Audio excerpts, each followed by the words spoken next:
time for another edition of the Improbability Engine. I'm Will Aubrey. My buddy Joe Darnell is here. And we start, as always, with our moment of what? Lead off, Will. Okay. I saw a story sometime in the last week, I think it was earlier this week, about a robot named Sophia. And was this a true story or was this like a children's book? See, now, I thought this is fake news. Right. So I had to go research it and find out. And because the headline was that this robot had been given citizenship by Saudi Arabia.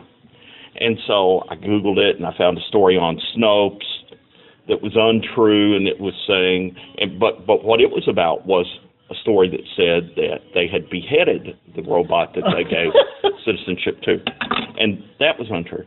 But it turns out there really is a robot named Sophia, and Saudi Arabia did grant her honorary citizenship. And there are videos of her speaking at this conference in Saudi Arabia. And if you look, in English. And see, people from other countries speak more than one language. Right, but I didn't know how that pertained to robots. And so, anyway, of course, people are freaking out about it. But truthfully, from what I saw, I could have written a computer program that would have been as adept as the programming that this robot displayed. I was not particularly impressed. But since I initially thought it was fake news and it turned out to be real, it's my moment of what? Well, I'm going to flip it around, and I'm going to say my moment of what is something that I could have sworn was real, but then turned out to be fake. All right? My moment of what starts in Knoxville, Tennessee, and the coaching search at the University of Tennessee for their football program. I could have swore that I saw reports, believable, realistic reports that said that Tennessee was close to hiring a football coach, and then come to find out they weren't, and then they were again, and then they weren't, and then they were talking to somebody, and then they weren't, and now the athletic director's fired. So really the story was that I heard originally, I thought was true, was Tennessee's looking for a head coach, but in reality the story is Tennessee's looking for an athletic director. I didn't know. That was my mistake. Have you been following this story, Will? It's bizarre. I mean, it started with the Greg Schiano fiasco. Right, which, you know what, no matter what you say about Greg Schiano, one way or the other, whether he's a good hire or not, if you are going to hire somebody as an athletic director, you either hire them and take your lumps until you can win or you both get fired, or you don't hire them. You don't come out and do this, well, we've got a memorandum of understanding, and this is we're going to leak the name, this is who we're going to hire, this will make everybody happy, and then when the backlash comes, you say, oh, we're not going to hire that guy. That is the worst possible situation. That is an epic PR fail, and it's only gotten worse from there. We were talking about this earlier, that the number of names that had been tied to the football coaching job at Tennessee in the past week.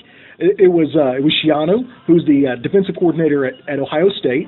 Then it was Jeff Brom, head coach at Purdue, former Louisville quarterback, Mr. Football in the state of Kentucky. Honestly, would have been an awesome hire. I mean, yes. That would have been a home run. You'd have forgotten about Schiano if you'd gotten Brom. But the news story was that the Tennessee people screwed the negotiations up, and that's why they didn't hire him. That doesn't surprise me even a little bit. So once that name went away, then they went down to talk to NC State's coach, Dave Duren. Dave Duren. Now, don't get me wrong. I'm sure Dave Duren's a good coach. I have no doubts about that.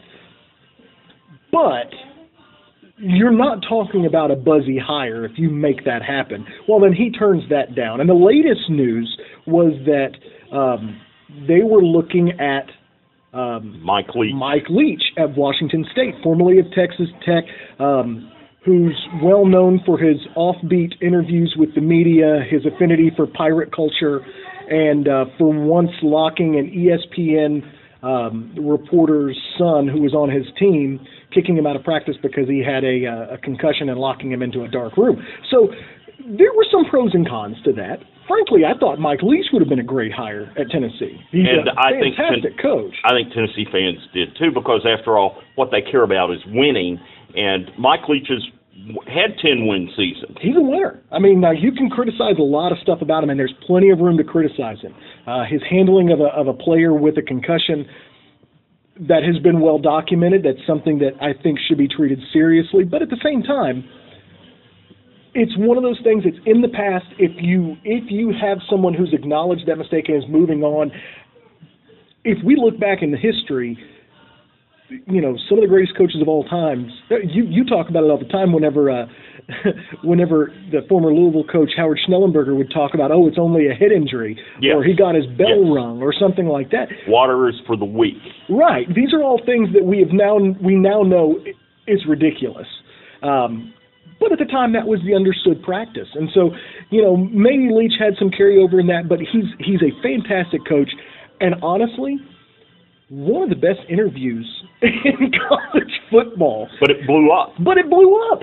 And so now, instead of Tennessee hiring a football coach, the athletic director has been fired. And what makes this even stranger, if it possibly could be, is that now reports are coming out that part of the reason the hiring process has been so botched is that there are members of the Tennessee, close members of Tennessee decision makers in this situation who have been sabotaging their athletic director's hiring from the beginning of this coaching search. And the name that pops up as being maybe not ringleader but associated to all this is former Tennessee head coach Phil Fulmer, the great pumpkin himself, vying to be the next full-time athletic director at the University of Tennessee, organized this complete and utter destruction of this coaching hiring process in order to move his way up and become the AD of Tennessee. It's like Game of Thrones meets Keystone Cops. It's the weirdest thing I've ever heard from a sports story. Moving right along, Murray State basketball.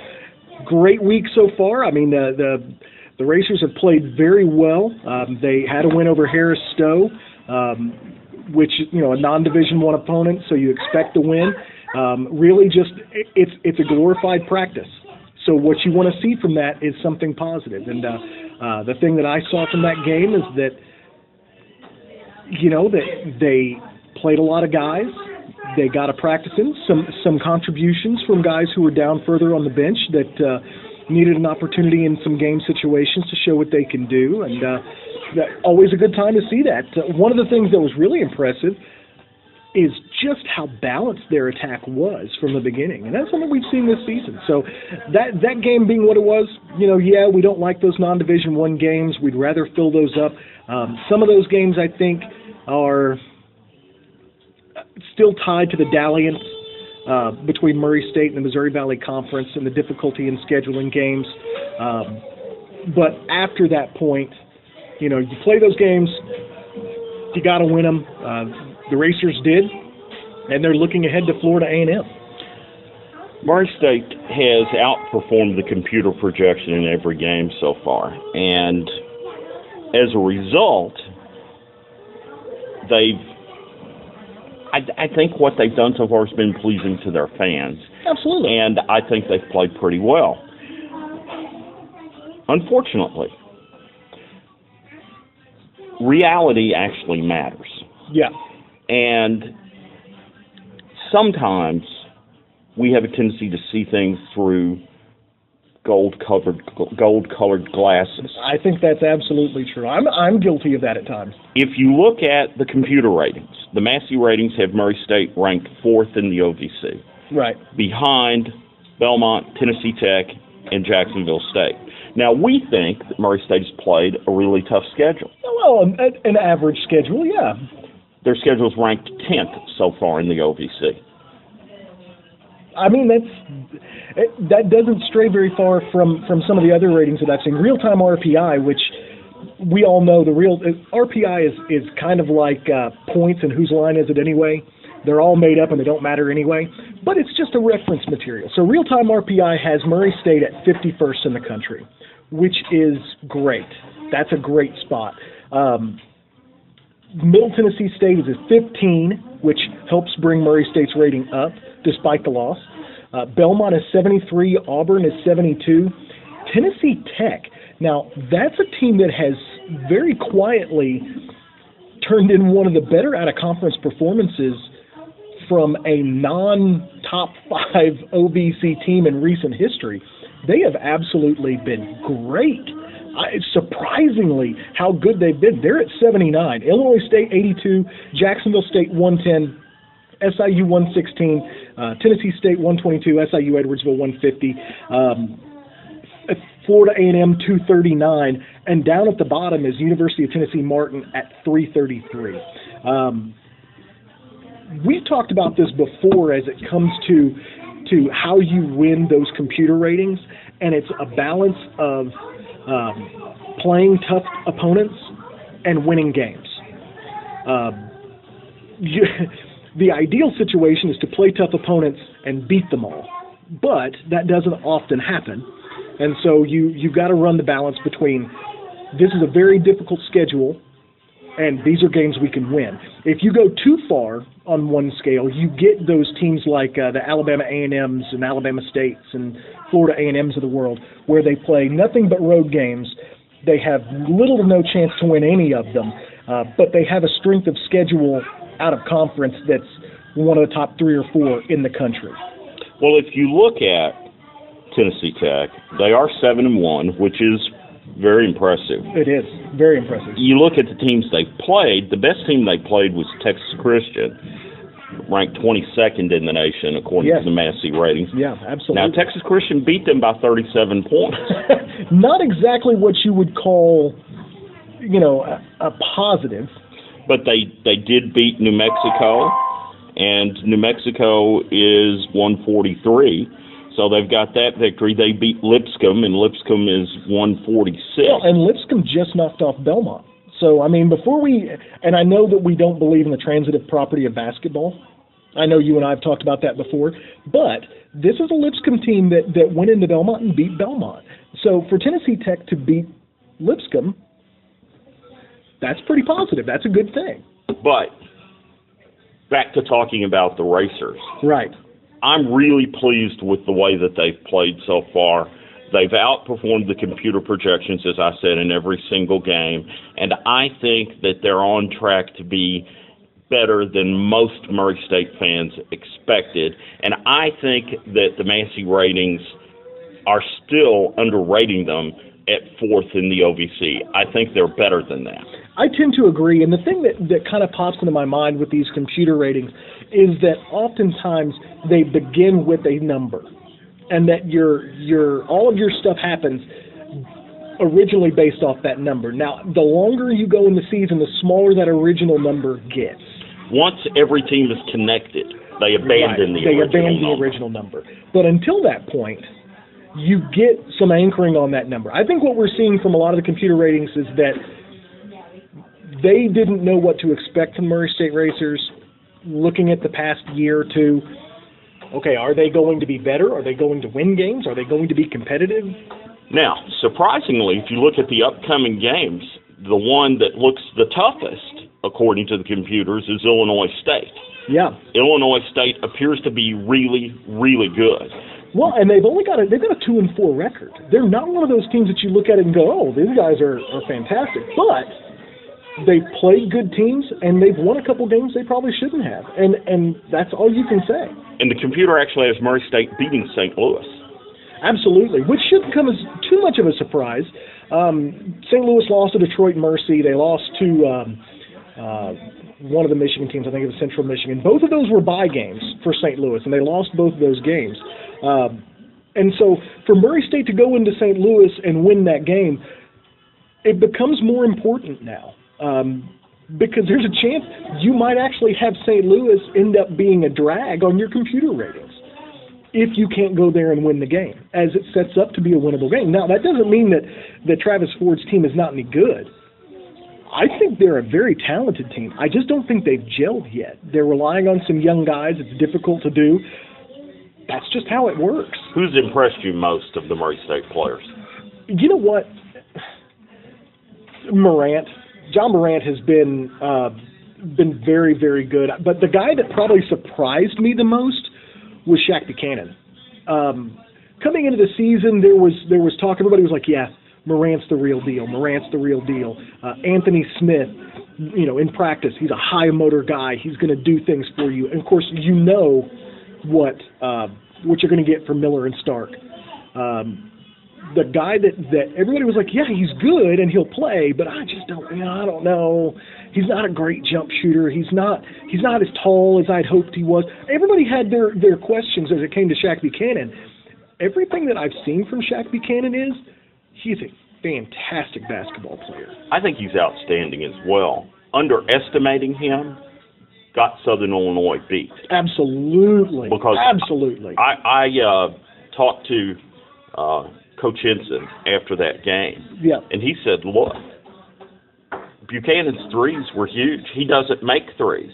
Well, he does. That was Coach Henson's opinion. Right. And based on what he knew. Right. But I expected Buchanan to be a pretty good three-point shooter going into the season. Well, and he scored a lot at JUCO level. He was a JUCO All-American. And I think he was like a 35% three-point shooter. Not a great three-point shooter. That's respectable. But it's decent. That's one of those you look at, okay, what is your other skill? And for him, defensively, he is a very good defensive player on the perimeter. Especially in recent years, you talk about some of the problems we've had on the perimeter in defense. He is a good defender. He's got great length. He's got a nose for the basketball. He causes turnovers, and he hustles. And so you get a lot of that high motor stuff that you want out of guys who are playing defender on the outside. The other thing about that Southern Illinois game is that Coach McMahon made a change in the second half that I think led to the victory. He started with Morant at the point. Yeah. And Southern Illinois was playing a little jump defense. Yeah. Kind of a triangle and two, going man-to-man on Stark and Morant. Yeah. And pressure on the ball handlers. So McMahon says, okay, if you're going to do that, I'll put Stark at the point. Yeah, the worst thing you can do is think you can guard Jonathan Stark with one guy. Because you'll see what happens. He'll pull up from 32, 33, 34 feet and hit 50%. Or he'll dribble into the lane and take a step-back 15-footer. And hit it. Yes. That's the thing. The thing that makes this team dangerous at this point in the season is that you have an elite shot maker in Jonathan Stark, who I truly believe is an elite shot maker. He shoots 50% from three. He shoots 50% from two. He shoots 90% from the line. He's just a guy that when the ball's in his hand, he has unlimited range. He hits shots. He hits shots in a manner that reminds me, and I hate doing these hard comparisons because they're completely different players. It reminds me of Isaiah Cannon. I agree. Isaiah Cannon, when he put his shoes on getting out of bed, he was in range to hit a shot. If you didn't guard him as such, he would burn you. He burned good players, he burned good coaches, and he hit a lot of shots. I think Jonathan Stark is very similar in that cold-blooded shooter. Just absolutely, I don't care if I've missed two or three. I'm going to make the next four because I'm going to hit 50%. That's what I do. And that's what you get with Jonathan Stark. Anything else on Murray State basketball? Looking forward to what they can do here in the next little bit. I'm curious to see how this team continues to gel. To me, that's the biggest issue that this team has, is it's just figuring out, okay, who gets these minutes, whose roles are what. The issue against Middle Tennessee State wasn't that the players were good or not good. It was that they hadn't fully grasped where everybody's supposed to be on things, and they hit a very good Middle Tennessee State team. I mean, you can say what you want. Nick King, fantastic basketball player. fantastic basketball player. So I think gelling is going to be the big part of that one. What else you got, Will? Callaway County basketball, girls and boys, I've seen them both play once. The girls started the season with a 19-point victory, 55-36 at Fulton County, and Charlie Settle had a pretty good game. Now, Lady Lakers did not hit a high percentage of their shots that night, right. And I think that they will hit a higher percentage as the season goes on, but I was really pleased with the way Charlie played. And then they came up with a 20-plus point victory over Mayfield last night, who Ed Marlowe told me was going to be good. And, you know, Ed's never wrong. Just ask him. Yeah, just ask him. So, don't ask his wife. Guaranteed she'll give a different answer. The Lady Lakers, I'm really encouraged about. And then Brad Cleaver started his career as head coach of the Callaway boys team last night, and they came away with a very hard-fought 9-point victory at Ballard Memorial, and it was a strange game. At the very beginning of the game, Khalil Griffin from Ballard Memorial would come down the floor, and he'd be 26, 27 feet away, and they'd be giving him the shot, and he'd go, all right. And he buried 3 of them in the first quarter. He had 11 points in the first quarter. Now, he only wound up with like 13 or 15 for the whole game. Right. Callaway played zone early. They switched to man-to-man. Now, they were still willing to let him take 26-footers if that was what he wanted to do, because, you know, odds are that's going to catch up with him. Right, yeah. The adrenaline wears off a little after a while. Now, the last minute and a half of the game was bizarre, because it was mistake on one end, canceled by mistake on the other end, canceled by mistake, canceled by mistake. You know, Ballard would come down and they would miss a shot or throw the ball away. Callaway would get it. They would come down and throw the ball away. And then Ballard would come down and miss a shot, and Callaway would come down, get fouled, and miss 2 free throws. And it was just possession after possession after possession. And Randy McCallum was doing the game with me, and I told Randy, I said, you know, if Callaway wins this will have been a comedy of errors. But if we lose, it will have been a tragedy of errors. Fortunately, the Lakers came away with the victory. 29 points for Jeremy Darnell. That's a good day. And then there's some basketball players on those Laker and Lady Laker teams. I personally look forward to seeing what they're going to do, but I'm going to make a bold prediction. Charlie Settle's a Division I basketball player. I really believe that. I think, barring unforeseen circumstance, she is a Division I basketball player. Here's fantastic. Here's something that I really like about her, and I hope it does not get anybody mad at me. But if it does, too bad. Too bad. I've got a microphone, and you'll listen to what I have to say.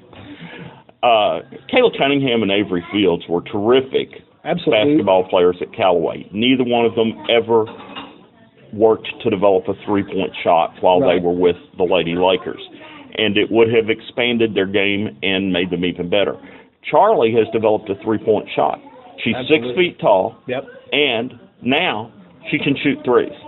So and plays defense and rebounds and scores on the block and passes well. I mean, she's a fantastic basketball player. Now, let's be clear. I'm not saying she's better than Avery Fields. I don't think so. I don't think that's Kayla what you're Cunningham, saying, because she's not as good yet as they were. But I like the fact that she's shooting threes and making. What class is she in? Sophomore. She has some time. She has some time. This is a big deal. I could see that. You know, I know there's still a lot of time left in her career, and we don't want to push her out the door because, frankly, if you're a Laker basketball fan, just go and enjoy the show. You know, just go and enjoy the show. This is a lot of fun. Watching Avery, watching Kayla, those teams were so much fun. This player, she can flat play. It's just go watch the show and enjoy it. Buy a ticket and enjoy the ride. Absolutely. And Jeremy Darnell, by the way, wears number 23. Of course he does. Why wouldn't he wear 23? If you're going to score that many points in high school, son, you've earned the 23. You've done your job there. I look forward to seeing that. Some other news around the area. the Murray High Tigers, Dior Curtis got his first high school head coaching win. Congratulations to him and the Tigers. It's going to be an interesting year in the 4th District and in Region 1 with all the coaching changes and all the players who have graduated and all the teams that are in flux, how those teams come together. It's going to be one heck of a ride. I really look forward to seeing what happens. It's going to be very, very interesting. Anything else?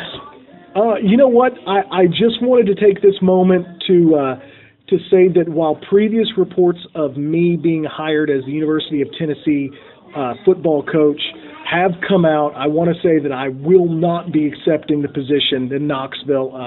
I'm just going to be a racer for life and say go Racers and be okay with that.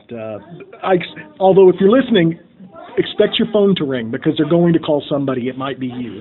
And if they need an intramural soccer coach at Murray State, you'd be up for that. Only if I had a budget to hire some really good assistants, because I know a couple people. I would do it that way. Now, it's going to be interesting. Hold on to your hats, folks. It's going to get weird. That brings to a close this edition of the Improbability Engine.